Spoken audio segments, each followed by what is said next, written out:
So the title of the book is Aspiring Product Owner, and I want to write or tell about the book because when I was a product owner from the first time, I really had a lot of questions: what to do, what not to do. Yes, there were courses. I did some certifications. I did the courses, but still, it was not really enough because I wanted kind of step by step ways to how things are gone, how things are done, what actually a product owner does. The book tells you a lot, but here I am sharing my personal and practical experience, which I see is more important than the things that I read, because the more you practice, the better you get. In the book, yes, it's good to go back to them on time to time for theory, but it's really good to have an understanding of what the actual product owner does. I really hope that by the way of this book, I'll be able to help you out in a successful start or a successful growth of a product owner, product manager role. I'll be sharing my thoughts as well as different things. I'll start with the basics. I'll cover everything, each and everything that is there in the book. One of them is, what is a product owner? So, from my understanding or from my experience, I would say a product owner is someone who defines the backlog, who owns the backlog, who manages the backlog, who does everything what's needed to make a better product. Think about it, making a better product.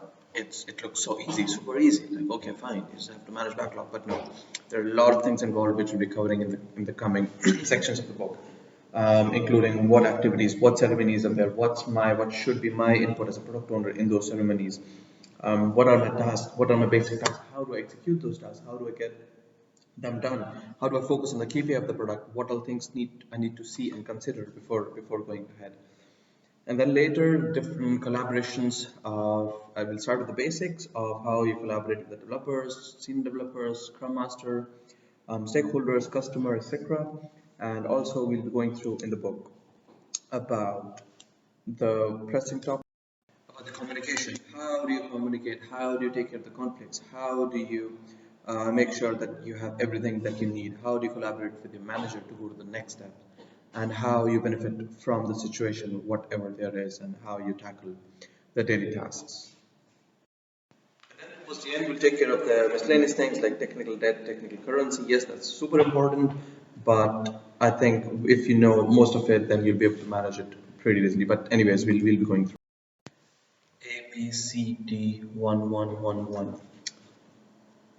So now we start with the chapter 1. Product owner. What actually is a product owner? Why do the company need it? Product owner is actually a very important role. Before being a product owner, I was thinking, what does he do? He just sits, maintains the backlog, and that's it. When I actually jumped into the arena, it actually helped me out to understand what all it does. It's not just making the backlog, but in order to make the backlog, you have to brainstorm. In order to create the new things, you have to be thinking out of the box. You have to be talking to the customers. You have to be aligning with the stakeholders that, hey, the backlog that I've created, do we even work on it, or is it just out of the box, too much out of the box? Does it comply with the company's direction? How am I doing and how am I not doing? So that's one of the things, but also in addition, there is a lot more things to consider. Some stakeholders are aligning with your approach, some are not. Some customers are willing to help you, some are having complaints. How to tackle with those is a role of a product owner. And in addition, if you get everything, then you have to deliver the message to the developers, which is very crucial because in the end, they're the ones who will be actually delivering the result for you. Hence, it's one of the important things to get it. So, we start with the next chapter, A, B, C, D, 2222. The Scrum ceremonies and my role over there as a product owner. As we know that there are many ceremonies happening in Agile and they all are very useful. From my experience, from what I understand, they have different values, different usages of different ceremonies. So in this chapter, we'll be walking through as a product owner, what do I do in the Scrum meeting? What do I do in the refinement? What do I do in the retrospective? What do I do in the demo, peer planning, and dependency meeting and the leader sync? Let's start with the daily Scrum, which is a daily activity for most of the teams. For some of the teams, it could be one day less, but usually it happens every day. And from my understanding, it's a 15-minute meeting that should happen to get an understanding for the whole team where we actually stand, and if there's some issue or something needs to be discussed, that's the correct platform for it. As a product owner, you have a duty, first of all, to get the understanding if the developer is having some issue, because you attend those meetings to resolve those issues, because in the end, if those issues are there, your product or your sprint goal will not be met. Hence, you actively seek out on what needs to be done, what I could do as a product owner, where someone's getting stuck, where can I get them additional information about the product or any user story that is any confusion, then it's you would have an active lookout on it. Here I would say also as a product owner, you can be wait, we'll cut that out. So the second meeting is the refinement. Well, the refinement meeting is one of the important meetings for you as a product owner, because it might happen that you have an epic and you know how it could be, or maybe you don't know how it could be. And as a product owner, when you enter the refinement, you have to communicate your vision from the stakeholders and customer and your research to the developers about what and why we'll be needing it. What happened that there are no questions at all, which should tell you that there is something not correct, because if there's anything, either it's everything is correct, either it's not. Hence, you do the split of epics into the story. Now, how do you do that? Basically, in the refinement, when you take an epic, usually there are first few ideas. If the research is not already done, usually I prefer the research to be done as a side task for the epic, so that we know on the technical integrity, technical details, what all thing is needed and how it could be managed taking forward. Let's assume that the research has been done, first of all.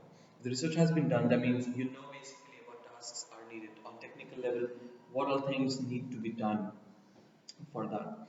And if you have, before going to the refinement, I would say you should be having stories present for the developers. It's not recommended, not a good habit to create the stories in front of the entire team, basically taking everyone's time away. So if you have the stories present with you with acceptance criteria, with the heading, and with some background details, you can explain to that team. Basically, you can either read it out or add more details. But if you're adding more details, make sure to have it in the story, because when the developers start to work on it, they might be needing that details later, and it could be that after 2 sprints they're working on that story and they might be forgetting it. So if anything new you're adding, just put it there. After you have explained the story, usually there should be questions. If there are no questions, you basically go to the estimation part. And once you go to the estimation part, if everyone says the same estimate, then it's one thing. But if not everyone says the same estimate, then you kind of open the question, hey, you've put a more estimate or you put a less estimate. Do you think some more or less efforts than the other team thinks? You can either take the highest estimate person or the lowest estimate person. Usually I resonate between the two. Sometimes I pick, first of all, I ask, hey, you put 8. What of tasks do you see in there? And then after that, I ask the other person, hey, you put 3 or 5. Do you think the tasks described by the other person are more, or do you think a less effort on there? Or sometimes I do the opposite way. Hey, you give it a 3. What else do you think? And he explains, okay, fine, I see A, B, C. And then I go to the other person, hey, you give an 8. What do you think? See something in addition? And usually that's very crucial for the estimation. That's really crucial for the discussion for the group to have an understanding about what is needed. If let's say the 3 and 8, the 8 says, okay, I see 5 more tasks than ABC, then you open the conversation. Hey, do you think it's okay? Are there 5 more tasks? Or do you think these 5 tasks are very small and could be, let's say, done in ABC already? And usually, if it's an open team, then you get the response about what and how it is. Let's say now the team says the same estimate, everyone says 5, and you're not really sure if that everyone has understood the story on the same exact level, or is it that they just gave a safe number which was okay for everyone. So hence over there in that time, if you have some alternative or if you think any complexity could be there in the story, if there is not, then it's okay. But if you see any complexity, you kind of ask a question out of curiosity or out of getting more information to write down in the story. So what do you think? How will we execute the function for removing, let's say, the values? And usually, if the developers have the answer, it's good. That means they are on the right track. But if they do not have the answer, that means it's maybe more work, maybe needs more discussion, maybe more needs more research on you as a product owner, or as a developer, or as a tech lead, or let's say architect, to find out those details before jumping onto the story. Because that means there are a lot of unknowns, and no one has an, or let's say the clarity of the story is not that much. So once you do the process for each and every story, the team, each and every member of the team gets good understanding of what we need to do in this story and what not. The most important, or one of the most important things over here is, even if there's some discussions, if there's some questions, better to write that down in the story. What I do is I have a template for the stories where I create the user story at the first, and then it's the background details, and then it's acceptance criteria, and then it's miscellaneous details, and on below the technical details. And whatever technical I see, I put in the technical details. Whatever the questions, I put it under miscellaneous or let's say additional notes, so that whenever the developer is picking up a story, he knows what needs to be done, and most of his questions are answered. Obviously, there could be things that the developer finds still some more things that needs to be cleared out, but that's why you are there to answer those questions or get answers to those questions as a product owner. The next important meeting that you will be part of is the customer demo or the stakeholder demo. Here, basically, what needs to be done is, or what is needed from you is, you need to show value that you have delivered. And the best thing would be if you give this point to the developers. That means you have visibility with the stakeholders. You're talking on a regular basis to the stakeholders. It's super good if the team gets a chance to show off their skills or to show off what they have done to the stakeholders, so that one, you have better communication with the stakeholder and the team, which in the long run I would say is a helpful thing, that in case something needed, they can collaborate one to one in future. Yes, you usually should be there, but then there might be some instances where you want the comfort level of your team with other teams, with the stakeholders, with the UX team, with the document writing team, and everyone around. So if let's say there's some issue, the developers are independent enough to be looking and seeing what is needed and take proactive actions. Now coming back to the demo, what we need to show here, as mentioned previously, is the the value that we have given during the sprint. Usually it could be, it doesn't really have to be a working demo, because sometimes it doesn't happen. Then you just create a Confluence page or some page where you can show, hey, we have done this, and based on the next plan, we will be doing B, C, D, E, F, or basically the next steps. Once you do that, either the stakeholders can say, okay, that's good. Either the stakeholders can say, the ABC that you've done, we don't like it, make it in red color, or I don't know, change the font. And based on the experience that you have of the product, based on the overall knowledge, either you can accept, okay, fine, we'll do that, that's okay, it might take effort, but it will be done. Or you can question, okay, you wanted a bigger font, but it will not go with the others, basically D, E, F, G, the font won't match. So do you want us to change the font for all of them, or just ABC? And if it's only ABC, then why? It's just an example that you get the feeling of how it should be. But yes, in the demo, it's important for you to take the notes and also to lead the demo. It would depend. It could be either you, it could be either Scrum Master, or any developer who wants to lead. It should be fine by you if you're leading, or if you give somebody else a chance to lead the meeting. And by leading, I mean facilitating, keeping the time, making sure that the things are going, one after the other, and the questions or the discussions are actually related to the thing that you're showing. Obviously, yes, there might be some discussions which would need to be addressed, but it would be the facilitator's duty to keep it towards the end, so that the main meeting is done, and after that, yes, you can go to other things and discuss.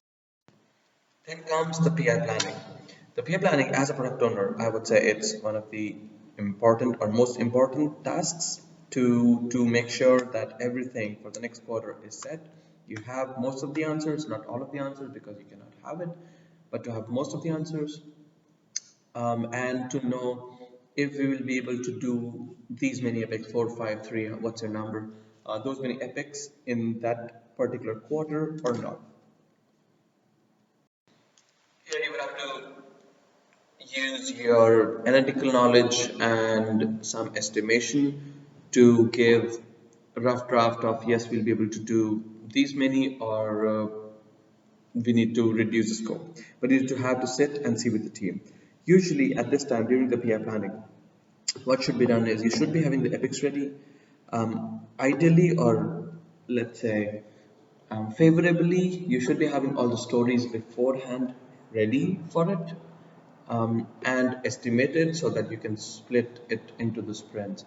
Even if they're not ready during the PI planning, then the most of the time should be for you to create the stories and to estimate them, either you or the team. If you have a lot of dependencies, then you should have communicated enough to the team that they can create the use stories without you, and you can go to the dependency meetings. If they're not, then you should be there actively present to create the stories. Ideally, as I mentioned, these stories should be created before the PI planning so that during the PI planning you have an understanding, and if there's dependency, you can take the lead developer with you to those dependency meetings and get them cleared so and when. If you have dependencies on other teams, it's better that before the PI planning, ideally 1 week before the PI planning, you have, or I would say 3 weeks or 2 weeks before the PI planning, you have mentioned to the concerned team that, hey, this is a dependency, this is a hard dependency, and we need it.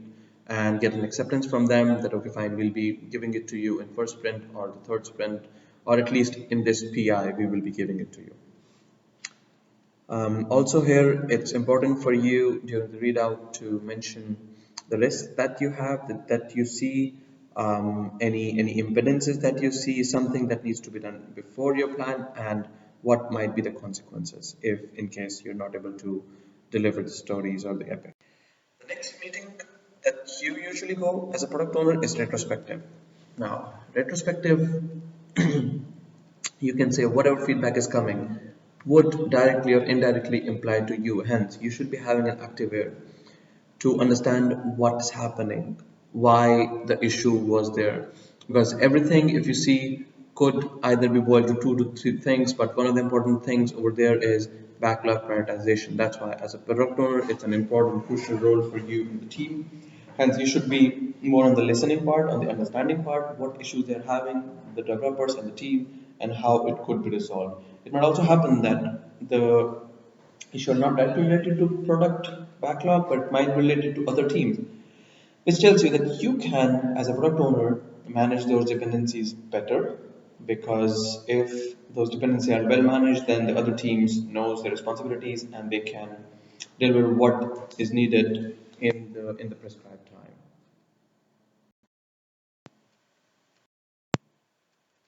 Once you're done with the PI planning, the sprint starts almost the next day or the next week.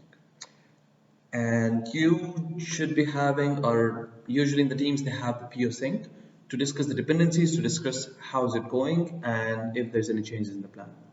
It's important as a product owner for you, if you know the dependency, first of all, to message the team that, hey, there's a dependency and we need this ASAP or whatever deadline you might have. And also, in addition, to ping the product owner of the team that, hey, we need this from you. What do you think? Will you be able to give it to us or not? After you've done that, feel free to discuss that in the PO sync, or mention it that there's a dependency which the product owner is aware of, and because of it, either you're blocking or you would be needing this by XYZ date so that you're not really blocked for your future tasks. It's good to inform in those because the stakeholders are aware, and if the issue could be resolved, it's good. If it's not resolved, then either the stakeholder can come into the picture and tell you, either the stakeholder or the product manager or whoever come to the picture and tell you, hey, your dependency is okay, but maybe the priority of thing that you're doing is low, and the other team has a higher priority and they're super busy and they won't be able to deliver it to you. Or you can go to the other team saying that, okay, whatever you're doing, we have to stop it in the next sprint because you need to deliver this to other team so that they can continue, because your team, basically my team's priorities are higher. It would depend. It's more of a collaboration than pointing out that, hey, you have to give us this or that, about what could be done which is best for the organization. The next meeting after that, not a lot of teams or not a lot of companies have, is leadership sync. Over here in the PO sync, you basically focus on the PI, how the things look like, or maybe the next PI, the refining of different epics. But leaders think you basically plan for the next, I would say, year, half a decade. And you plan the strategy, you see where it goes, and as a product owner, it's important for you to provide the value of how your product will benefit in the coming future, what plans do you plan to bring, which will help you not only to fill up your backlog in the longer run with good interesting ideas, but also to understand the vision of the company. Why is company doing what they are doing? This will be helpful if you're aware about company's goals, because you can then trace, or you can then focus your product in such a way that aligns with the company goal. So attending a leadership sync, I would say one is to observe whatever is happening. Second is to question why we go in that direction, to get a better understanding. If you don't understand, if you already get it, that's pretty good. If you already get it, then the next step, as mentioned previously, is to explain what you could be done. If not to stakeholder or other people, at least in your mind, to have a better understanding of what your product should be doing in order to reach that particular strategy. A, B, C, D, 1111. We start with chapter 3, which is the common product owner tasks. A product owner on day to day does many tasks, and it's not just one task. Every day brings something new. Every day brings something interesting. Every day there's a new challenge or there's a new achievement. The most common tasks, or the first task, would be backlog creation. Now, the art of backlog creation looks very daunting, or at least it looked very daunting to me when I started as a product owner. Like, how will I fill the backlog? What if there is nothing to work for my developers to? And what if I'm not able to get some interesting ideas from customer stakeholders, wherever, to fill my backlog? But don't worry, once you're in the product, you will be getting some ideas, some inspirations, which you can work upon. How I go, or how I would recommend to go on creating the backlog, is first of all understanding the product. First of all, what's happening. Usually in all the product there is some technical debt, which means there is something which could use refactoring. There's some servers for sure which could use some upgradation. There could be some better encryption and other things like that. So that's first step, where you can in-house know what are the things to be improved on. Later, what you can do is, while talking to the customer, there are few things that the customer comes up with, and you can either go in detail and make notes and see the research, or make a research if it could be done or not, and also talk to the stakeholders if they have something in mind regarding the product. But very important is for you as a product owner to have good understanding of where the company is going and where your product is, how you can align, how you can benefit the company. What it will happen is, if you have some good idea which aligns better with this with the strategy, the stakeholders will be happier to accept it. And for the customers, you give them a new feature also which aligns with the company's policy, they will be happy as well. Yes, if it's customer who's asking like strictly for some particular ABC feature, yes, you simply put that in the backlog. But what if the customers don't know what they want? Usually that could happen. The customer don't really know what exactly they want, but they know what exactly they don't want. That's also another important thing, to read between the lines about what they don't want, because something that they don't really want could help you to get what they want. Hence, it's really important to have an eye on the bugs that you're having, on the defects that you're having, which everything would fill up your backlog. And before you know it, it really becomes a lot. So what I do is with my developers or with my team after every peer planning, or you can say after every 3 to 4 months, I set up a recurring meeting which happens regularly after 3 to 4 months, and we have a look at the backlog. But before that, I have homework as well to clear out the stories, the unneeded duplicate stories which were created with a good intent at that time, but later they were not needed anymore because the scope changed, the priority changed, or whatever it is. So on time to time, you clear out the backlog as well with the not needed stories, and the you finish the backlog, or basically you finish the meeting after you have at least a good understanding of the backlog and the unneeded stories are removed. The next is grooming epic grooming stories. If you've gone through the book, you see that I mentioned few things in the refinement, and